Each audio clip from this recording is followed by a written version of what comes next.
दोस्तों, श्रीमद् भगवद गीता में भगवान श्री कृष्ण कहते हैं, जो भी मनुष्य श्रद्धा से युक्त होकर और दोषों से रहित होकर इस गीता शास्त्र का अध्ययन, श्रवण और मनन करता है, वह सभी पापों से मुक्त होकर मेरे परम धाम को प्राप्त होता है। साथियों, इसीलिए कहा भी जाता है कि जिस घर में भी श्रीमद् भगवद गीता का पाठ हर रोज पढ़ा और सुना जाता है, उस घर में कभी कोई संकट या परेशानी नहीं आती। भगवान श्री कृष्ण की कृपा और आशीर्वाद हमेशा उस घर पर बना रहता है और जीवन सुख, संपत्ति, धन, वैभव और आनंद से परिपूर्ण हो जाता है। मित्रों, कुरुक्षेत्र की युद्ध भूमि में हुए महाभारत के भीषण युद्ध के प्रारंभ में ही अर्जुन युद्ध भूमि में अपने चारों तरफ युद्ध की इच्छा से आए हुए अपने परिजनों, भाई बंधुओं और गुरुजनों को देखकर घबरा जाता है, निराश और हताश हो जाता है और बहुत ही दुखी होकर वह श्री कृष्ण के समक्ष अपने दुख और दुविधा को प्रकट करता है। अर्जुन कहता है, हे केशव, मैं कैसे यह युद्ध कर सकता हूं? इस युद्ध भूमि में युद्ध के लिए एकत्रित हुए ये सब तो मेरे अपने ही हैं। मैं कैसे पितामह भीष्म और गुरु द्रोणाचार्य से युद्ध करूंगा, क्योंकि ये दोनों तो मेरे पूजनीय गुरुदेव हैं। इसलिए इन गुरुजनों को मारने से तो अच्छा है मैं भिक्षा मांगकर जीवन यापन करूं। हे मधुसूदन, जिन कौरवों से मैं युद्ध करने जा रहा हूं, वे सब धृतराष्ट्र के पुत्र मेरे भाई ही तो हैं, मेरे अपने ही हैं। इन सबको मारने से तो अच्छा है कि मैं सन्यासी बन जाऊं। अगर यह युद्ध हुआ तो करोड़ों लोग मारे जाएंगे। जो सैनिक और योद्धा इस युद्ध में मारे जाएंगे, उनकी स्त्रियों का क्या होगा?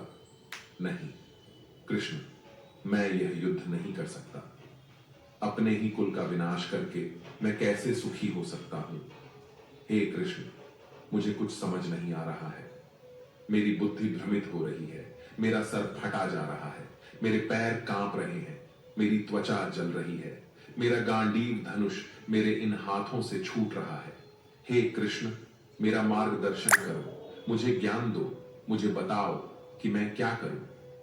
अर्जुन की इस दयनीय अवस्था को देखकर भगवान श्री कृष्ण ने श्रीमद् भगवद गीता का वो दिव्य और अलौकिक ज्ञान अर्जुन को दिया, जो न केवल अर्जुन के लिए बल्कि हजारों वर्षों से संपूर्ण मानव जाति के लिए और आज के आधुनिक युग में भी प्रत्येक मनुष्य के लिए मार्गदर्शक बना हुआ है।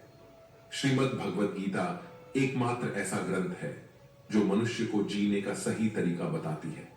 भगवद गीता जीवन में धर्म, कर्म और प्रेम का पाठ पढ़ाती है। इसलिए हमें नित्य प्रतिदिन श्रीमद् भगवद गीता का अध्ययन अवश्य करना चाहिए। अर्जुन की दुविधा और संशय को देखकर भगवान श्री कृष्ण ने अर्जुन से कहा, हे अर्जुन, तू बड़ी बड़ी ज्ञानियों सी बातें करता है, लेकिन जो सच में ज्ञानी होता है वह इस तरह दुख और शोक नहीं करता है।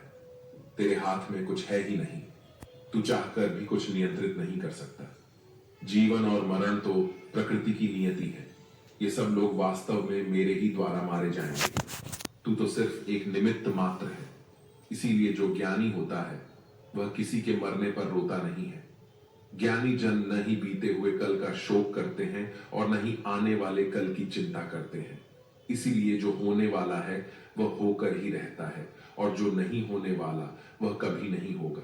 ऐसा निश्चय जिसको समझ में आ जाता है, जिसकी बुद्धि में आ जाता है, उसे कोई दुख नहीं सताता, उसे कोई चिंता नहीं सताती। हे अर्जुन, तुम इस बात का शोक मत करो कि यहाँ कौन अपना है और कौन पराया है। जो अधर्म करता है उसके साथ युद्ध करना एक क्षत्रिय का धर्म है और अपने धर्म का पालन करना तुम्हें मोक्ष और मुक्ति देगा।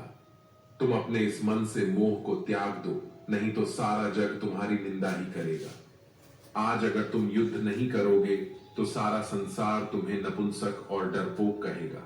यहां बात अपने पराये की नहीं है, यहां बात है धर्म और अधर्म की, बात सही और गलत की है। अगर तुम गलत को सहोगे, उसका अंत नहीं करोगे, तो गलत करने वाले को और अधिक बल मिलेगा, वह और भी अधिक अधर्म करेगा। इसलिए अपने मोह को त्याग करके तुम युद्ध करो। श्रीमद् भगवद गीता में भगवान श्री कृष्ण कहते हैं, हे अर्जुन, यह संसार मेरी ही माया है। यह संसार मुझसे ही उत्पन्न हुआ है। मैं ही इसका पालन पोषण करता हूं और मैं ही इस सृष्टि का विनाश भी करता हूं।